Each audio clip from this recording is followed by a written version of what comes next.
Hey guys, what's up? My name is Dawson, and today I will be reviewing the new Kong Skull Island. I hope you guys enjoy. Yesterday, I got the pleasure of attending an advanced private screening of the movie in IMAX 3D for free.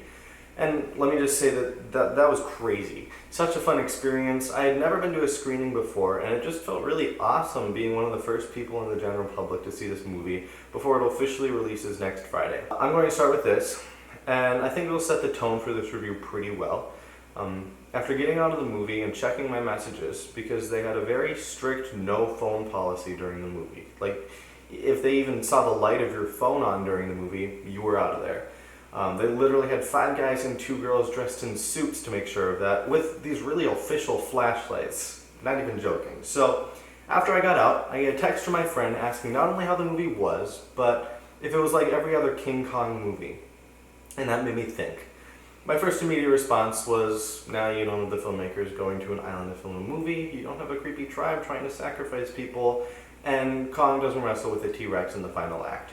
There's a whole list of things that set this apart from the original King Kong story that we've known since 1933, and that's been remade countless times, but his question really stuck with me.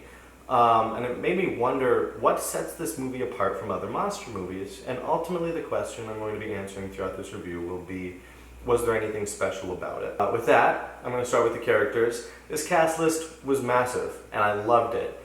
You've got Brie Larson, Samuel Jackson, John C. Reilly, John Goodman, Tom Hiddleston, just this massive cast, and I thought the characters were written in there just fine.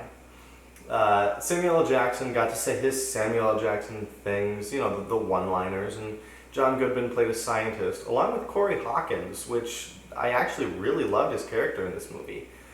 Brie Larson did just a fine job as the photographer that she was playing. Nobody's performance was amazing, but they were all just kind of there. These actors and actresses, these really great people were just given mediocre characters, I feel like. That doesn't mean I didn't enjoy their characters. I thought that they had awesome moments throughout. For the most part, everyone was balanced out really well, and everyone got their room to shine, and I really appreciated that.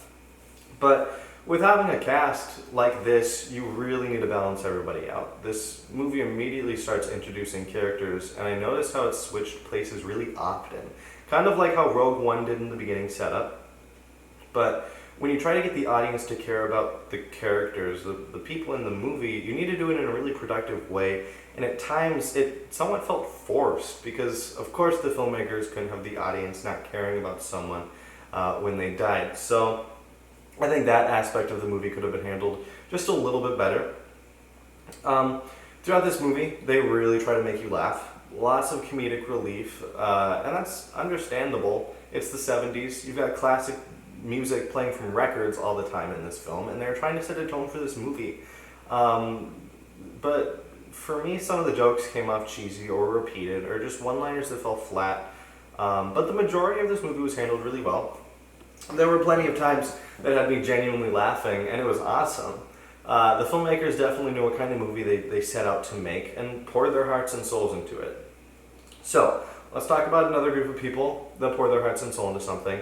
And that's the team that worked on this film from ILM. For those of you that don't know, ILM stands for Industrial Light and Magic, and this is essentially a visual effects company started by George Lucas, because at the time of Star Wars, no company was possible of creating the visuals needed for a movie as big as Star Wars. So he started his own, and for the next 41 years they continued to push the limits and possibilities with technology and film. And they worked on this movie. Let me just say, this movie looks incredible. Just absolutely amazing. Not one explosion, hair on King Kong, line on his palms looked remotely CGI to me. Of course I knew it was, but even then, it didn't detract from the viewing experience at all. Along with the awesome visuals, we get some solid directing from Jordan Vogt-Roberts, and some masterful cinematography from Larry Fong, the guy that does every single Zack Snyder movie, and a few J.J. Abrams movies, one of which being Super 8. Essentially, this movie looked freaking great. So, I think I'm going to wrap it up with this. King Kong isn't a film that defies monster movie expectations. At the end of the day, it is just a monster movie. Yes, the visuals were incredible. Yes, the story and characters were handled very well for the most part, and yes, this was a fun movie to watch. It gets the job done, and by job, I mean setting up a future where Godzilla and King Kong fight each other. Don't be mad at me because you think that I spoiled the movie. I didn't. This info has been out since Godzilla released in 2014. But back on track, to finish this off, my biggest problem with the film was the ending. At the end, my dad and I just looked at each other, and we were just meh. Not at the film, but at the ending. Without spoiling anything, it just didn't feel complete and felt very rushed in my opinion. But besides that, Kong Skull Island is a fun popcorn action flick that brings back King Kong in the most badass way ever, bigger than we've ever seen him before, with some amazing action scenes, incredible visuals, and just a really fun cast to watch interact on screen. And for that, I'm going to have to give Kong Skull Island a B+. Well, there you guys go. I hope you enjoyed my review of the new Kong Skull Island. Thank you to my dad for humoring my crazy idea of standing in line for almost 2 hours just to be one of the 250 people in the theater. You really can't beat free IMAX tickets to a movie 10 days early. This was such a fun experience, such a fun movie to go see. So if you guys want to keep up with all my other content, go ahead and subscribe. Go ahead and like this video if you guys want to. If you guys want to say hi or just constructive criticism, comment section is down below. So yeah, on the screen I will have 2 of my latest videos along with a place to subscribe. Again, I would really hope, I really hope that you guys would subscribe if you enjoy my content.